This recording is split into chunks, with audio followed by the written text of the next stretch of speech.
Hello, I'm Brian Tracy, and welcome to this session. Today we're going to be talking about one of the most important areas of all of human life. We call it negotiating the sale, but really all of life is a negotiation. Everything you do in life is a negotiation. You're negotiating from the time you get up in the morning to the time you go to bed at night. You negotiate from infancy. You negotiate with kisses.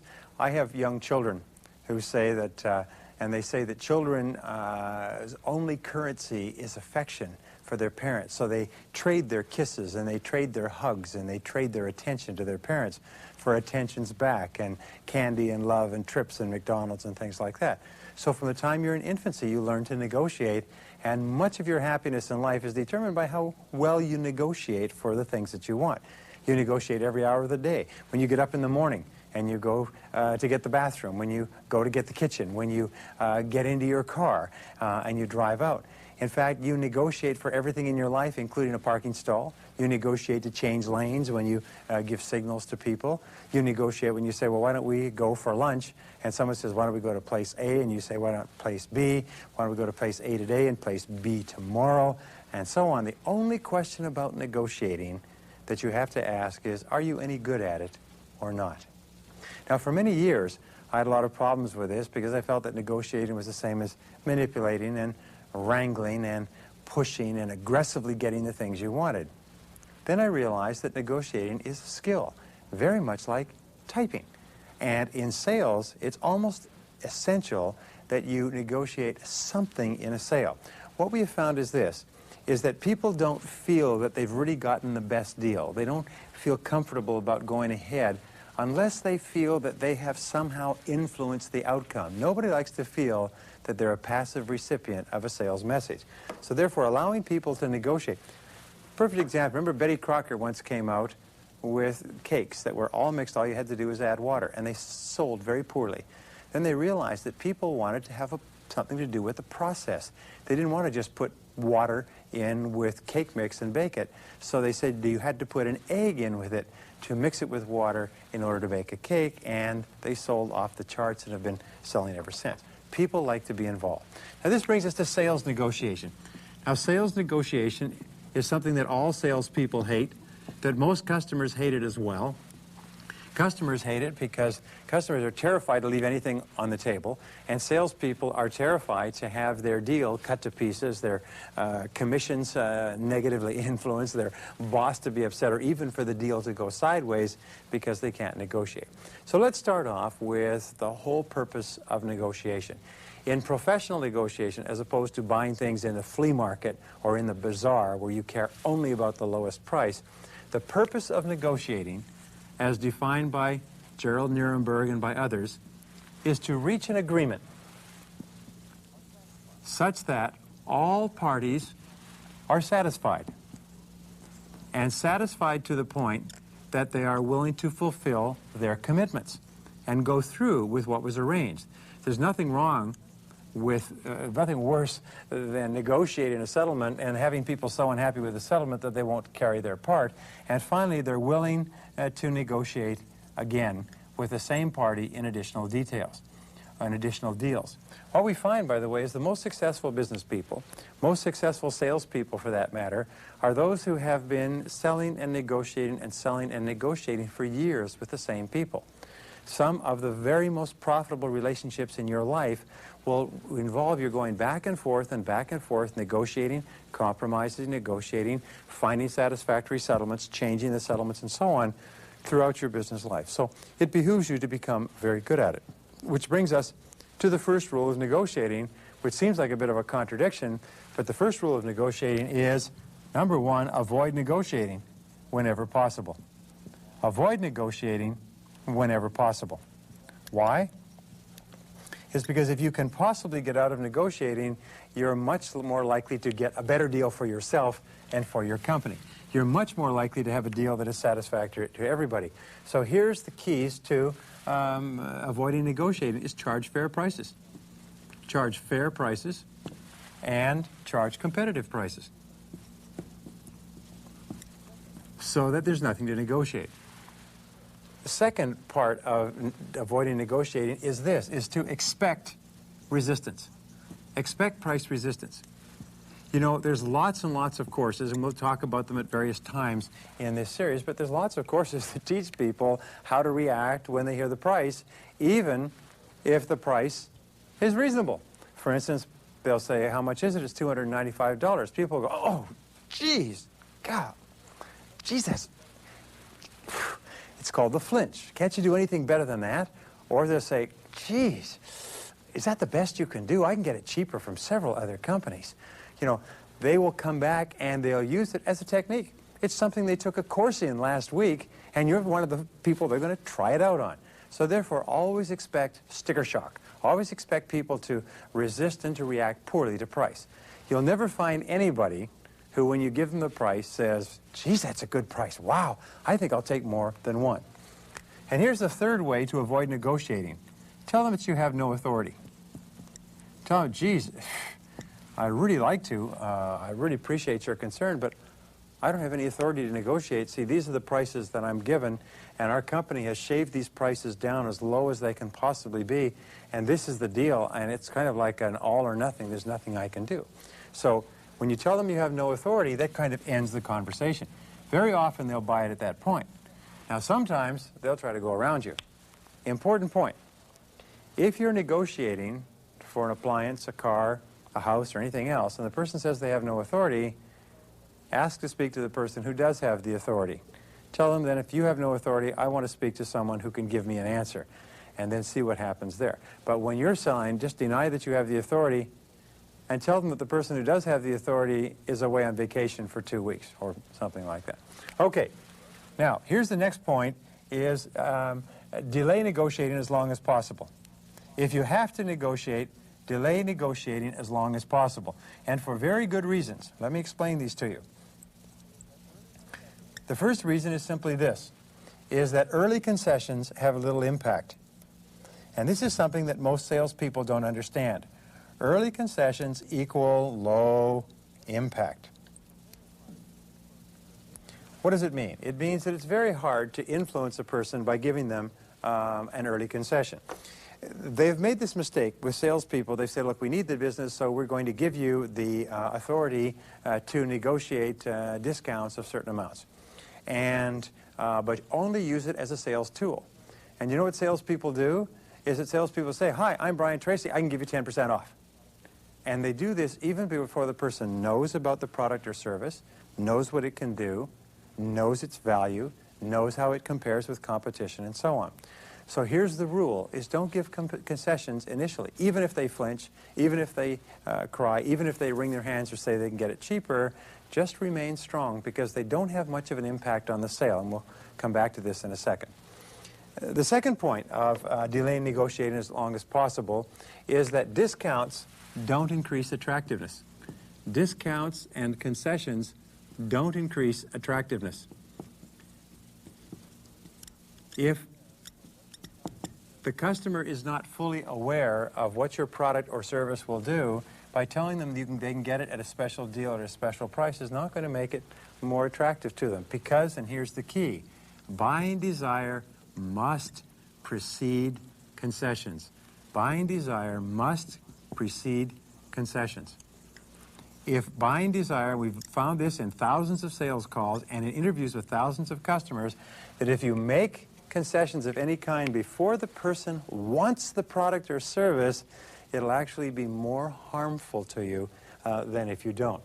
And the reason for this is quite obvious, is that a concession not accompanied by buying desire or preceded by buying desire has no impact. So therefore, when a person says, well, can you get it for me cheaper than that? You can always say, well, does that mean that you want it?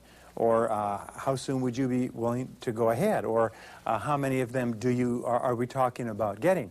In other words, before you get a concession, the person must have told you in one way or another that they actually want to own the product or service. Here's a key point, is negotiating, I'll use this, negotiating is a sales tool. It's a sales tool just like a telemagic or act on your computer, just like a time planner, just like a briefcase or a sales kit. It's a sales tool, and it is to be used later in the transaction. It's something that you keep and that you use later on when the timing is perfectly right. Remember, early concessions create an appetite for more concessions. Early concessions create an appetite. If you give concessions early in the sale, do you know what happens? Yes, what I'll tell you what happens is the first person who gives concessions is considered to be the person who will give more concessions and give the most concessions. When you give concessions early in the sale, you tell the prospect that there are more concessions available, that these are merely the opening cards. But here's an important point with regard to concessions, is if you start off giving concessions early, you're telling the customer that this price and these terms are not fixed, that there's lots left on the table, that if you accept these price and terms, you're crazy because I've already signaled to you that you can get a much better deal if you demand it or ask for it or negotiate for it. So when you start off in selling, keep negotiating in your hip pocket, keep it in your briefcase, keep it in the car. Never bring it into the sales conversation until you get to the point where you can use it with the greatest effectiveness. And especially with regard to negotiating, never use negotiating as a substitute for salesmanship. Never use negotiating as a substitute for salesmanship. And again, when I say salesmanship, you know I mean saleswomanship as well. But many salespeople, because they have not taken the time to really understand the context of what they're selling, not to really understand the value of what they're selling, instead they collapse when they get the first resistance, and instead of focusing on building value, instead of focusing on asking questions, instead of focusing on finding out what it is that the customer really wants and needs, what their situation is, what they've done in the past, what their plans are for the future, until they start, instead of asking the customer the various factors that will help them identify the values of their product or service, what they do is when the customer resists, they immediately collapse and they start giving the customer things. The very best salespeople, by the way, almost invariably use negotiating only as a very gentle tool at the end to finalize the deal. It's only when you have a commodity product which can't be differentiated from other offerings by other companies, and you have an extremely competitive market where your competitors are willing to get the business on an uneconomic basis, it's only then that you get into very, very tight negotiating. Other than that, you avoid it as much as possible. Okay, here's some requirements that you must have before negotiating. I call these the musts. Without these requirements, or without these factors in place, refuse to negotiate, or at least don't get into a negotiation if you can possibly avoid it. And number one, it must be essential to make the sale. In other words, the person must want it, but they must make it very clear that unless you're going to negotiate or shift or come down or add something else, they're not going to buy. And sometimes customers will hold your feet to the fire and even lose a sale or a purchase of something they want unless you can sweeten the deal. And second is that you must absolutely have the authority. Don't get into negotiating if you don't have the authority. As we said earlier, if you don't have the authority, say, look, I don't have the authority. And here's the third requirement, is both parties in a negotiation can negotiate. Both parties can vary the deal, can vary the price, can vary the terms, can vary the ingredients of the deal. Be very careful. As a matter of fact, many people are very good at this, is they'll get you into negotiating. It's called the Russian form of negotiating. The Russian form of negotiating is where the one side negotiates, but they have no authority to deviate from what is on the paper. The other side is given full authority to negotiate, so the only thing that can happen is that the American side can give concessions, but the Russian side cannot give any in return. So when you negotiate with a person, make sure that they have the authority and avoid what is called the agent without authority gambit. Now, the agent without authority gambit we talked about a second ago, you can use it yourself, means the person says, well, I'd love to be able to change this, but I don't have the authority to make any alterations. Here's an example.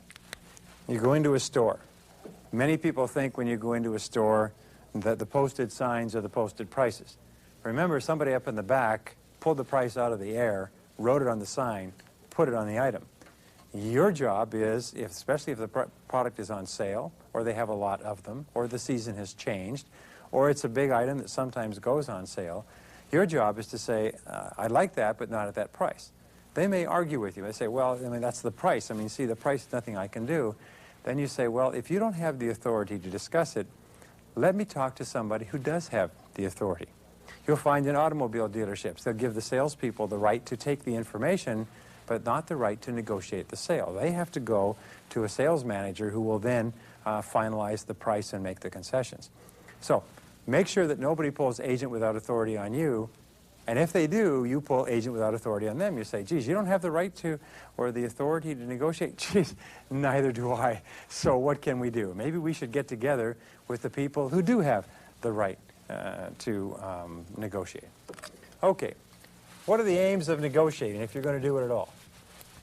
In sales, the aims of negotiating are, first of all, number one, is to get the sale. Remember, we just write here, aims. It's to get the sale. If you don't need to negotiate, don't. If you don't need to give concessions, don't give concessions. Many people often get in and they'll be halfway through and they'll have the right to give concessions, they'll throw them in anyway. Remember, your job is to get the sale, but also to get the very best deal for yourself and your company. Second is to build long-term relationships. Build long-term relationships. Sometimes you will do things for the customer that you wouldn't normally do as an investment in building a long-term relationship. And the third, as we go right back to our original definition, is to satisfy both parties. A negotiation is not a good negotiation unless both parties are satisfied. And by the way, many of these principles apply to negotiating at home, negotiating with your spouse, negotiating with your friends, negotiating with your children, and so on. So, you want to get the sale, you want to build long-term relationships, you want both parties to be satisfied. And if you don't get the sale, if you don't build a long-term relationship, and if both parties aren't satisfied, then of course there's no point in negotiating, and there's no point in you giving concessions. That means, by the way, you must be satisfied as well. And that brings us to the basic styles of negotiating. There's 6. Now, these styles have been talked about in 1,000 different places, and you know about them, you've heard about them. The very first style of negotiating is familiar. It's called the win-lose. The win-lose style of negotiating is where you win and the other party loses. You get a deal where your needs are satisfied, but the other parties are not. You're happy, but the other party is unhappy. Sometimes you do this when you have the whip hand, when you have particular power, when there's things that you can do. I'll give you an example. I bought some stationery from a company once, and they sent me a bill. It was $150. When we used up the stationery, we sent them an order for a duplicate order 6 months later. They sent me a bill, but this time it was for $300, double the original price for the identical stationery. We said to them, called them up and said, this isn't right. This is not a fair price. This is not what we expected based on our previous conversation. They said, well, too bad for you. If you don't like it, go to court. So we went to court and we actually lost. We lost because we hadn't asked the price. So they won and we lost. But you know who lost? They lost because soon they went out of business, because soon nobody would do any business with them. So a win-lose situation, sometimes you win in the short term, but you end up losing in the long term. A win-lose situation is where you impose your will on a member of your family. You win, they lose, but it'll come back to haunt you. Now the second is lose-win.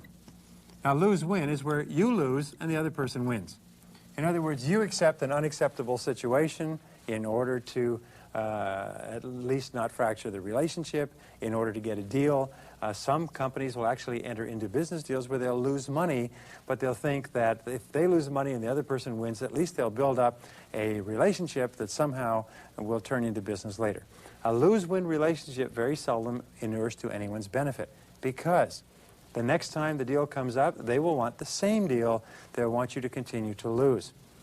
I used to have a lot of friends in the speaking industry, and I remember asking Earl Nightingale some years ago if he ever took free speaking engagements, and he said no. He said, the only thing you get for a free speaking engagement is more free speaking engagements.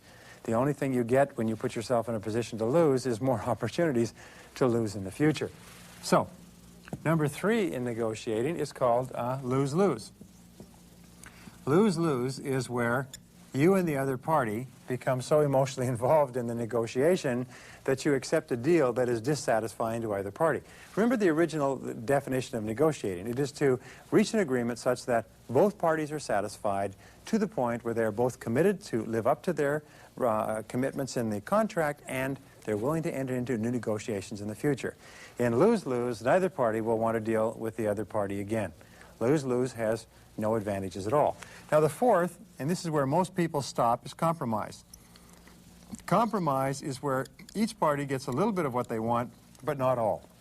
Each party is satisfied, but not happy. Each party is kind of taken the short end of the stick. Neither one is particularly overjoyed with the result. Many of us settle for compromises because we think that that's the best thing. Now the fifth is the best of all. It's called win-win. Now win-win is where you are both satisfied and happy. You both get what you want. You both feel that you're better off as a result of negotiating. You're both happy with the negotiation and satisfied. You're both committed to making it work, and you're both willing to enter into negotiations with the other in the future. Give you an example. A couple is debating where to go on their summer vacation. And he wants to go to the mountains, she wants to go to the seashore. He wants to go to the mountains, she wants to go to the seashore. It goes back and forth and back and forth. Now, they have 2 weeks off. They can go 1 week to the mountains, 1 week to the seashore. And half the time, one of them will be dissatisfied. It's a compromise. Or they can both go to the mountains, and the person who wanted to go to the seashore will lose. Or vice versa, and the other one will lose.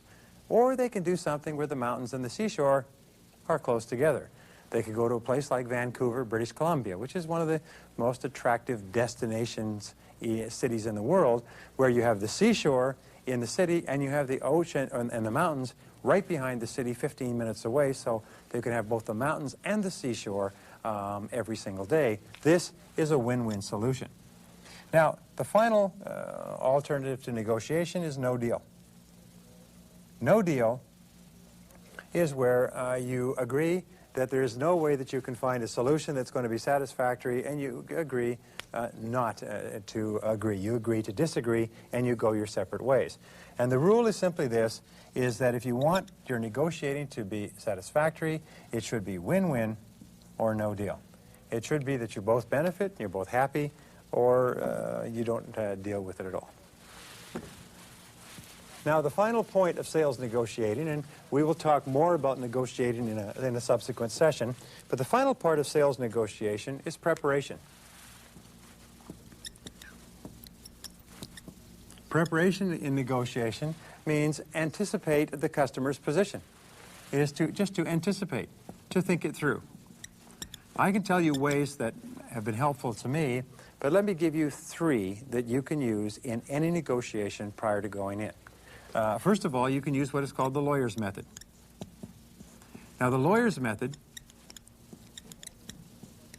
is where lawyers, when they're going to law school, are taught to debate and argue the case from the other lawyer's point of view before they prepare their own case. So they imagine that they're representing their opponent. And they then go to court and they look for every single piece of law and precedent that they can find that they would bring into a case if they wanted to do the very best job for their opponent. Once they have looked at every single possibility and researched every possibility and spoken to other people, only then, now they're fully alert and aware of what the other lawyer is likely to do, only then do they begin to prepare their own case. This method of thinking, by the way, is a tremendous method of thinking. Always try to think in terms of what the other person wants, what the other person needs, where the other person is coming from, what the other person's emotions are and demands and constraints are, and so on. Use the lawyer's methods. The second method that you can use is called the 20-idea method. Now, the 20-idea method is where you write down every single detail and you ask a question. The question is, what do I ideally want to get out from this negotiation? And you write out 20 answers. And once you've done that, you write down everything you want, then you write down and say, what does the other want to get out? And you write down 20 answers to that. Then you go through and you look at your answers, and you look at the other person's answers, and you compare the answers, and you saw them off. And you investigate, you research, and you find different ways where if you take the two sets of answers together, you can start to draw off different things. I've done this, by the way, in very complicated negotiations and found that only a couple of issues actually stood out and that those issues could be resolved. Now, the third key to preparation in sales negotiation is research. Research means ask questions. Ask questions. Talk to someone else who has negotiated with this person. Talk to someone in your company. Talk to someone outside your company. Do everything possible to find out how this person negotiates. What do they want? What are their aims and objectives? What is their style? I've been in a negotiation situation where I called someone up and I said, look, I'm going to be in a long meeting with them discussing several issues. Can you give me some ideas? And you know what they said? They said, well, this person will come in like a lion. They will demand everything. They will be absolutely adamant, and they will act as if they are not going to compromise on anything, but it's all an act. Your job is to nod, smile, agree, and then go through every single issue one by one and offer reasonable alternatives. So I did, and the negotiation turned out well. In negotiating, let me finalize by saying this. All of life is a negotiation. All of sales is a negotiation. The only question is whether you're any good at it or not. And the only way that you get good at it is by practicing. So get out there and practice.